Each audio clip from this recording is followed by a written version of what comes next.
In today's tutorial, I'm going to show you guys how to enable or disable notifications on the Acer laptop, tablet, or desktop device. So this should hopefully be a pretty straightforward process here, guys. And without further ado, let's go ahead and jump straight into it.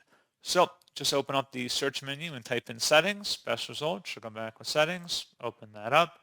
On the left side, select System, and on the right side, select where it says Notifications. Where it says up at the top, Notifications, get notifications from apps and other senders, toggle that on or off. Alternatively, instead of just turning all notifications on or off, you could just scroll down and customize it for any specific apps you want, and that's pretty much it.